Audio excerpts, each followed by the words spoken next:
하나님의 말씀은 골로새서 1장 15절로 23절입니다. 골로새서 1장 15절로 23절 교도하도록 하겠습니다.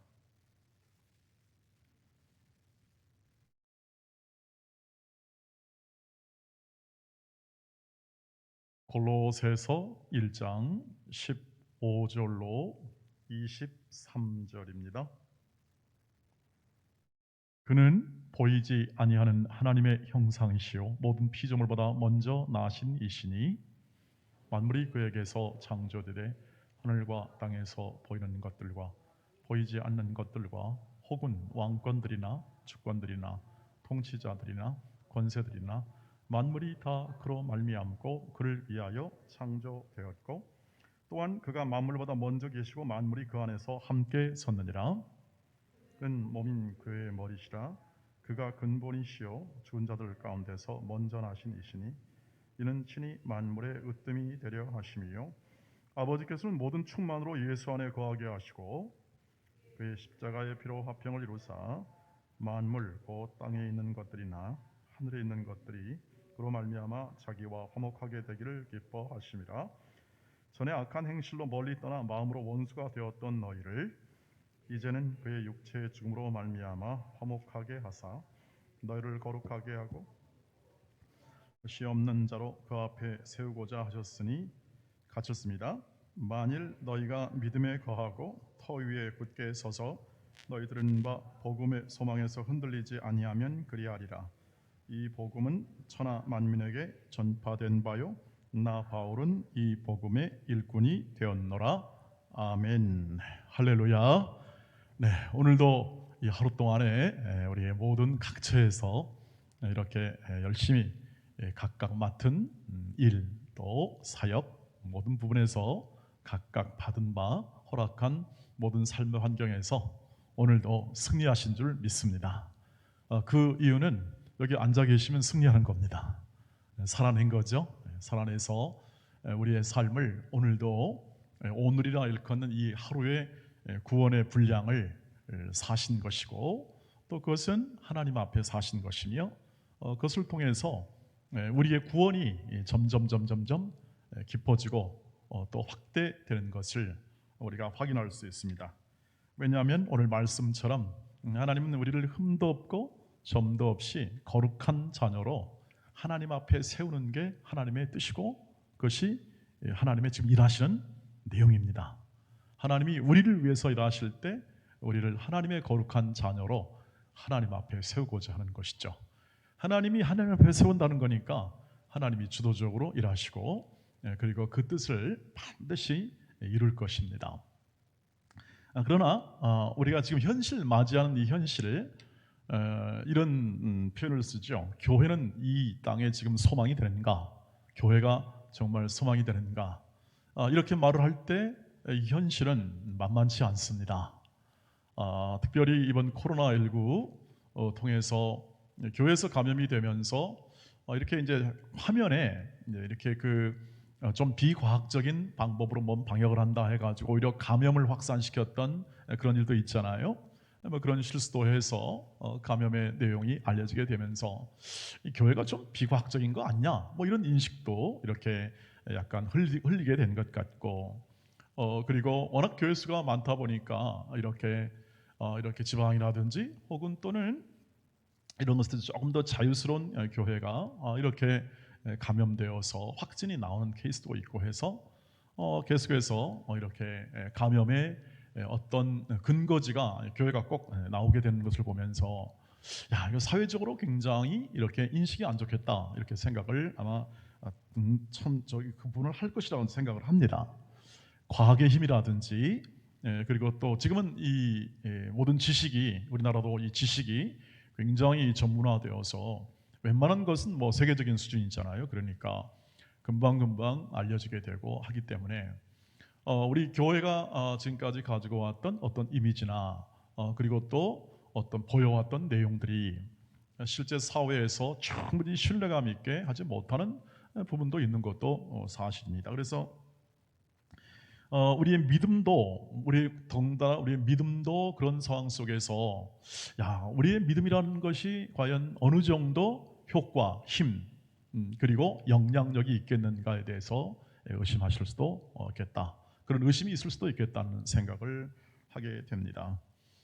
그런데 우리가 한 가지 알 것은 뭐냐 하면 이것이 최근에 일이 된 것이 아니라 오늘 본문에도 나와 있는 이 본문의 말씀이 골로새서 교회에 편지할 때 이 골로새 교회를 편지할 때 이 당시도요 만만치 않은 그러한 여러 세상의 어떤 도전 혹은 이단 그리고 또 그 당시의 철학들 그리고 어떤 전통들이요 굉장히 우리의 믿음 생활하는 것을 굉장히 이렇게 위축시키는 일들이 굉장히 많았습니다.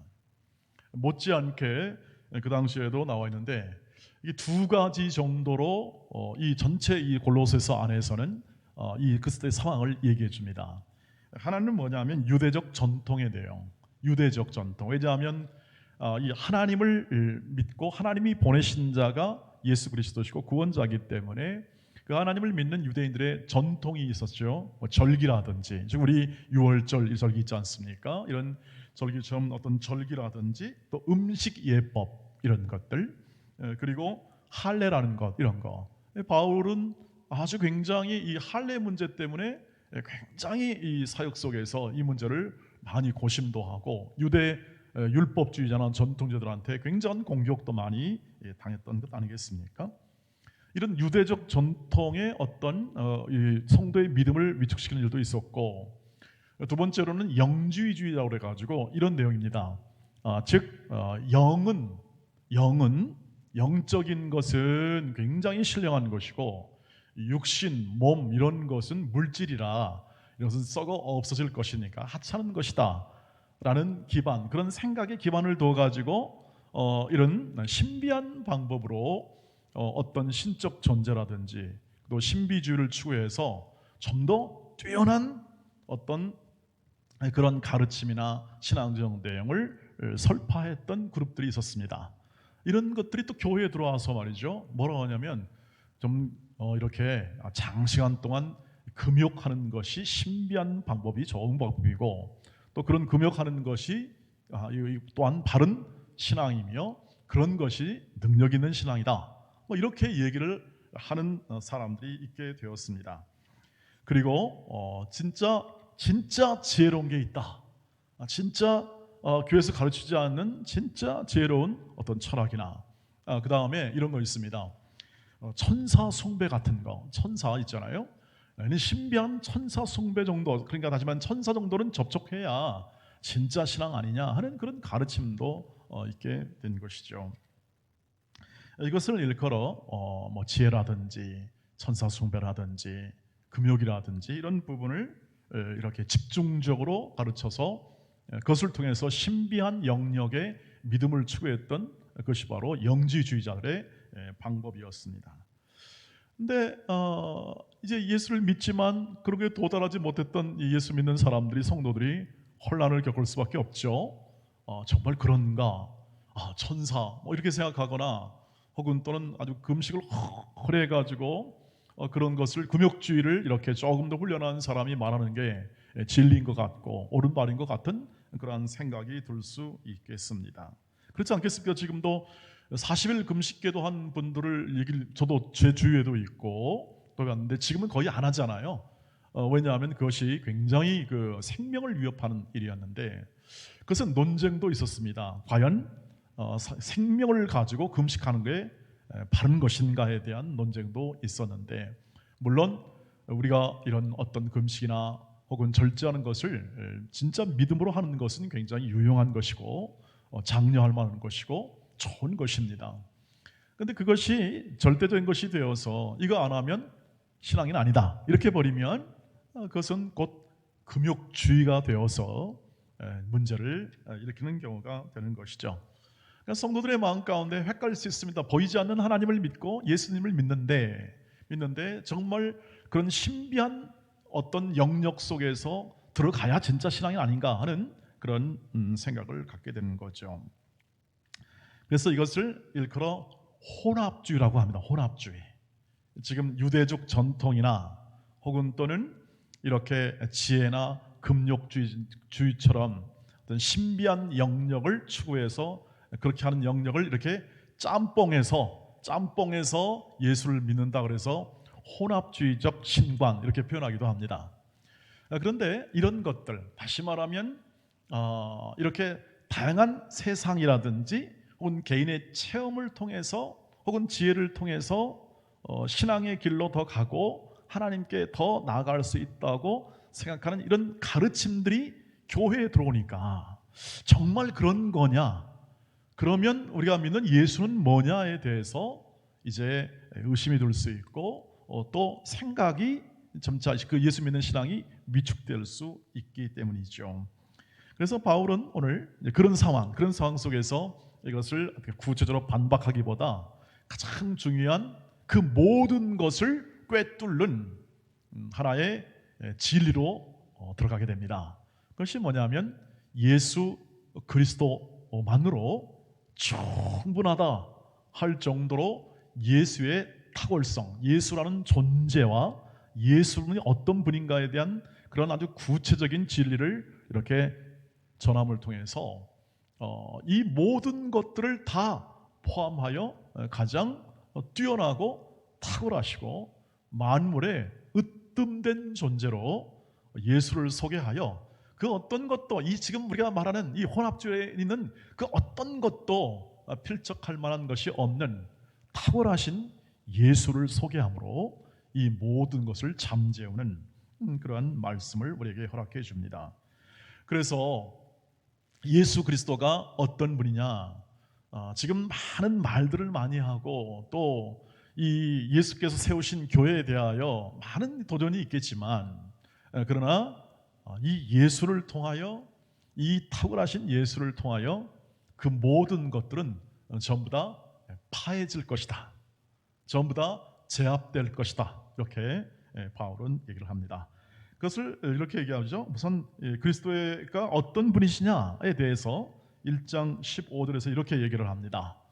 그는 보이지 아니하는 하나님의 형상이시요 모든 피조물보다 먼저 나신 이시다. 모든 피조물에 앞서다. 모든 만물에 먼저 나신 자고 그 다음에 하나님의 보이지 않는 하나님의 형상이다. 그러니까 우리 형상 그러면 예를 들면 이런 거 있잖아요. 그 미술가들이 이렇게 형상을 만들잖아요. 조각. 그래서 어떤 예를 들면 그 로마의 어떤 황제 조각. 저 사람이 바로 로마 황제 예를 들면 아우구스투스 황제였다. 그러면 그 조각을 만들어서 그 이미지를 보여주잖아요. 그것처럼 하나님은 보이지 않는데 하나님을 만약에 보이게 한다면 어떻게 할 거냐? 즉 보이지 않는 하나님을 보여주는 거죠. 그게 형상이라는 뜻입니다. 보이지 않는 하나님을 보여주는 거죠. 그래서 이 예수를 보면 하나님을 알게 되는 겁니다. 하나님은 저런 분이시구나 하는 것을 알게 된다는 의미이죠. 여러분, 하나님이 어떤 분인지를 우리가 잘 아십니다. 하나님은 창조주 하나님이시며 구원하신 하나님이신데 우리 이렇게 표현하잖아요. 전능하신 하나님, 전지전능하신 하나님, 무소부재하신 하나님. 여러분 많이 들어오셨죠? 전지전능, 무소부재. 이런 이 하나님을 보여주시는 분이 바로 예수 그리스도이시다. 유일하시게 하나님을 보여주는 분이죠.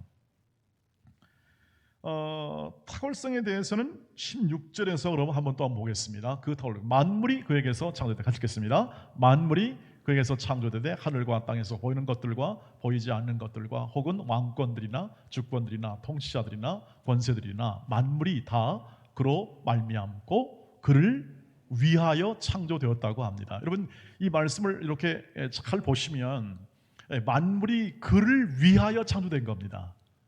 예수를 위하여 창조되었다. 그로 말미암아 만들어졌다. 예수를 통하여 예수께서 만드시고 예수를 위하여 만든 겁니다. 뭘요? 왕권, 주권, 권세. 그러니까 지금 역사에 나타난 모든 주권들 있잖아요. 권세들, 로마의 황제, 혹은 또는 많은 이 각 나라의 왕들, 주권자들, 권세자들 이런 것들. 그러니까 여기서 말하는 힘 있는 것들 있잖아요. 지금 인간을 지배하고 인간을 이끄는 모든 힘 있는 자들을 누가 만드세요? 예수께서 만드신다. 그래서 모든 것은 피조물은 만든 자의 것입니다. 근데 그 만든 자를 위하여 된 거죠. 그러니까 권세자들이나 주권자들이나 권력 잡은 사람들이 예수를 위하여 그걸 써야 합니다. 그렇지 않으면 그 권력은 썩게 마련입니다. 여러분, 왜 세상의 권력이 썩는지를 아시겠죠? 자기를 위해 쓰기 때문에 그렇습니다. 자기네 집단들을 위해 쓰니까 썩게 마련이죠. 부패하기 마련입니다. 이 말씀이 지금 그냥 예수를 표현해주고 있지만 이 표현해주고 있는 말씀을 보면은 왜 세상이 이렇게 돌아가는지를 알 수가 있는 거죠. 세상 권력이 부패하고 썩을 수밖에 없는 것은 그 권력을 예수를 위해 만들었는데, 예수께서 만드시고 예수를 위해서 만들었는데 그것을 예수를 위해 쓰지 않고 자기를 위해 쓰더라 이거죠. 그럼 썩을 수밖에 없는 겁니다. 당연히 인간이 약하고 인간이 악하기 때문에 그런 면이 있습니다. 당연히. 그것이 우리가 성경에서 가르쳐주는 이 세상 권력과 권세, 이런 힘들이 썩는 이유기도 하고, 그러나 가장 오늘 말씀을 보면 이 모든 것들은 예수께서 만드시고 그 다음에 예수를 위하여 만들었다. 그러니까 여러분 생각해 보시면 저와 여러분이 지금 살고 있는 이 대한민국이나 그리고 또 온 전 세계, 그리고 지금까지 역사에 흘러왔던 모든 권세, 힘, 권력, 이 모든 것들은 다 예수께서 만드시고 예수를 위하여 만드셨다 하는 것을 알 수 있고, 이 말씀이 진리이기 때문에 지금도 마찬가지입니다. 지금도 모든 권력과 모든 힘, 모든 힘은 예수께서 친히 선하게 만드시고 인도하시는 과정 속에서 나온 타락한 인간들이 자기들 마음대로 운영하여 벌이는 일들이다, 이렇게 얘기를 할 수가 있는 것이죠. 17절 보니까 만물의 주관자입니다. 한번 보시죠. 17절 같이 읽겠습니다. 17절은 제가 읽도록 하겠습니다. 또한 그가 만물보다 먼저 계시고 만물이 그 안에 함께 섰느니라 되어 있어요. 그러니까 모든 피조물보다 먼저 계시고 모든 피조물은 그 안에 함께 섰다는 뜻은 뭐냐면 예수가 없으면 만물이 설 수가 없다는 뜻입니다. 모든 피조물들이. 그러니까 이렇게 정리할 수 있습니다. 주님은 만물의 주관자이시다. 모든 피조물의 주관자이시다, 주인이시다, 이렇게 얘기할 수가 있겠습니다. 여러분, 그래서 우리는 세상의 최고가 되려고 노력 많이 하지 않습니까? 세상에서 최고가 되려고 노력 많이 해요. 얼마 전에 윤여정 씨가 아카데미 조연상 받았잖아요. 굉장히 이렇게 큰 아시아에선 이렇게 최초일이라 큰일이라고 하는데 수상 소감을 이렇게 얘기했잖아요. 최고가 아니라 최중이 됩시다, 이렇게 얘기했다고요. 최고가 아니라 최중. 지혜로워요. 겸손한 것 같습니다. 여러분, 그 최고라는 것, 이거 있잖아요. 이 최고가 된다는 것.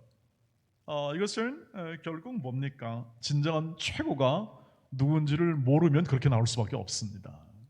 만물의 으뜸이 누군가, 만물의 주관자가 누군가. 그러니까 예수를 모르면 겸손할 수가 없습니다. 예수를 모르면. 그것은 우리 인간의 모든 실존, 우리가 살아가는 삶 속에서 인간이 갖는 하나님 앞에서의 모습이기도 합니다.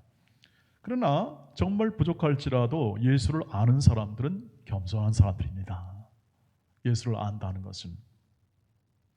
자, 바울이 말한 건 뭐냐면 세상에 많은 도전과 많은 이론이 있습니다. 교회를 이렇게 어쩌다 얘기하고 다 이렇게 해도 여러분, 이 교회를 다스리고 만드시고 인도하시는 예수님이 누구냐? 교회의 머리다. 그러므로 모든 세상에 있는 어떤 비난이나 어떤 평가, 이런 판단에 의하여 우리 교회에 대한 생각, 교회의 머리 되신 예수님에 대한 믿음을 우리가 위축당할 필요가 없다는 것입니다. 위축당할 필요가 없어요. 18절 말씀 보니까 그는 몸인 교회의 머리시라. 그가 근본이시요 죽은 자들 가운데 먼저 나신 이시니 이는 친히 만물의 으뜸이 되려 하심이라. 예수께서 교회의 머리시기 때문에 그와 우리와 함께 있기 때문에 우리는 약하지요. 물론 약하지만 예수께서는 이 세상을 만물을 다스리기 때문에 교회라는 존재, 교회라는 이 존재 방식 있잖아요. 몸과 머리로 존재하기 때문에 뗄래야 뗄 수 없고 묶여 있다는 이 교인됨, 즉 하나님의 자녀되고 예수 그리스도를 주라고 고백하는 사람들은 예수의 능력과 권세 아래 묶이게 되고 예수의 권세와 능력 아래서 살게 되는 겁니다. 그분의 다스림 안에 살게 되고, 그리고 그 믿음을 가지고 살아가는 존재는 자체는 그 어떤 사람도 그 예수의 사랑과 예수의 권세에서 그 사람을 빼앗을 수가 없다는 뜻이 됩니다. 이것이 진리이고 이 진리를 신뢰하는 자는 담대할 수 있습니다. 바울은 그걸 얘기한 겁니다. 예수는 교회의 머리가 되셔서 절대 교회를 떠나지 않으십니다. 떠날 수가 없습니다. 떠나면 깨지는 겁니다. 약속이 깨지고, 그리고 모든 하신 말씀이 깨지게 되는 거죠. 여러분, 머리 없는 몸 보셨습니까? 기능할 수가 없는 겁니다. 그래서 예수께서는 항상 함께 해주세요. 세상 끝날까지 함께 해주시고, 으뜸, 만물의 으뜸, 만물의 주관, 만물을 세우심, 그래서 이것을 구원하신다 하죠. 이 구원하심이 이 만물에 대한 하나님의 원대한 계획이시죠. 그 안에 우리를 세워주시고 우리로 하여금 성장하게 하시고 믿음으로 살아가게 하시는 분이 예수십니다. 그러니 그 예수를 따라 사는 삶의 내용은 언제나 이 땅을 살아가나 우리는 예수께서 보여주시는 능력, 힘, 지혜 이런 것들을 이 땅에서 함께 받고 누리며 살아가는 거죠. 19절 말씀 보면 이렇게 되어 있습니다. 머리를 붙들지 아니하는지라 온 몸이 머리로 말미암아 마디와 힘줄로 공급함을 받고 연합하여 하나님이 자라게 하심으로 자라느니라. 예수를 붙잡지 않으면 안 자란 뜻이고, 예수를 붙잡으면 예수로 말미암아 이렇게 온 몸이 피가 돌고 살이 되고, 지금 이 말씀을 통해서 그렇잖아요. 피가 되고 살이 되어서 예수와 함께 더불어 살아갈 때에 그 예수를 통하여 우리가 어떻게 합니까? 자라갑니다. 어떻게 자라가냐면 완전한 지식, 다시 말하면 예수라는 완벽한 존재, 예수라는 절대적인 존재와 더불어 교제하며 그분의 은혜와 사랑을 덧입어 우리의 인생 가운데 말할 수 없는, 이 세상에서 표현될 수 없는 가장 영광스러운 인생을 살아간다. 예수로 나의 구주 삼고 성령과 신으로 거듭나니 이 세상에서 내 영혼이, 이때 있잖아요. 하늘의 영광 누리도다.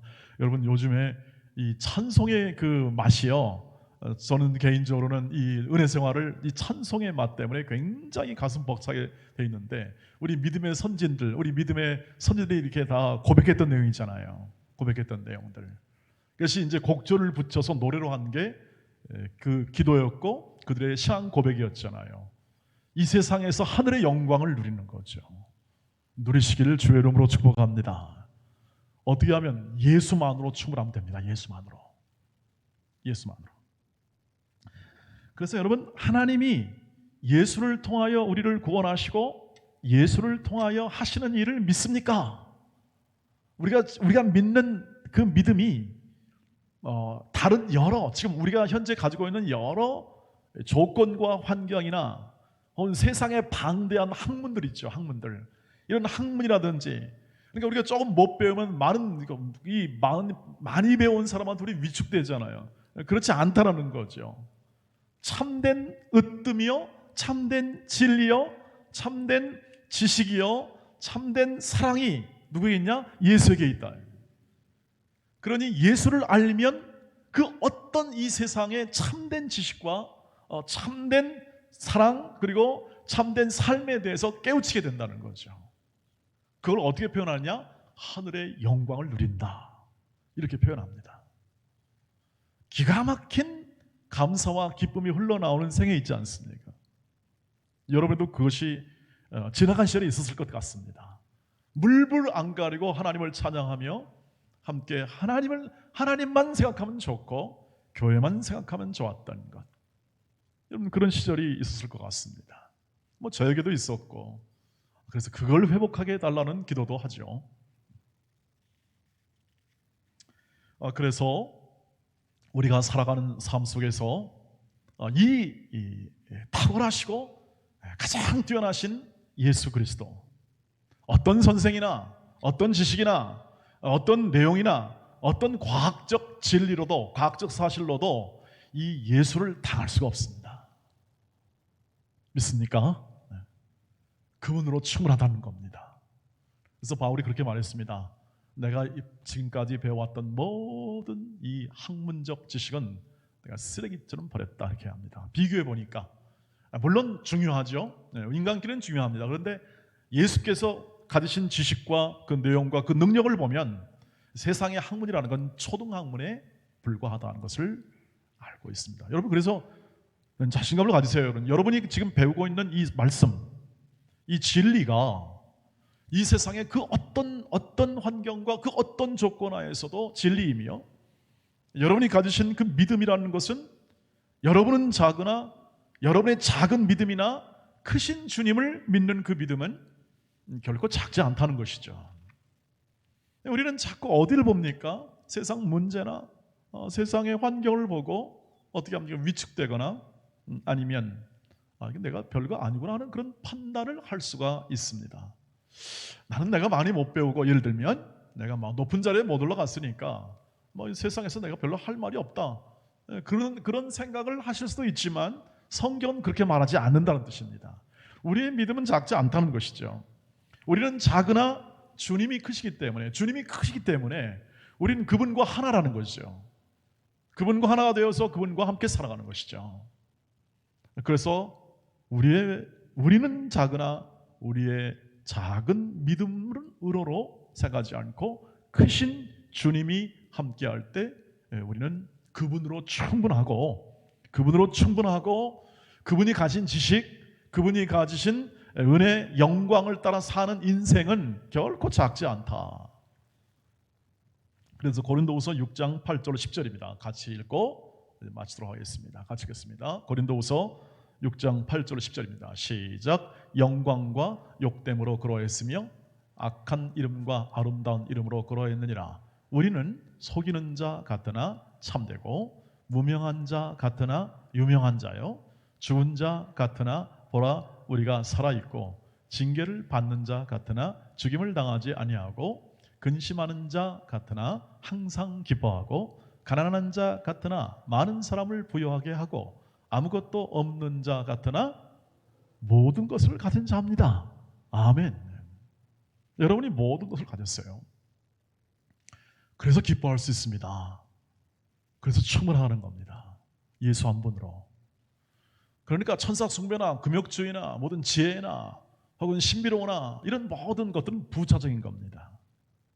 다 부차적인 것이고, 예수 그리스도, 그분과의 인격적 관계, 사랑의 관계, 그분을 사랑하는가, 그 안에서 절대적인 확신과 절대적인 믿음이 생기게 되고, 그 예수를 통하여 나타나는 수많은 이 삶의 내용이 모든 것을 가진 자다.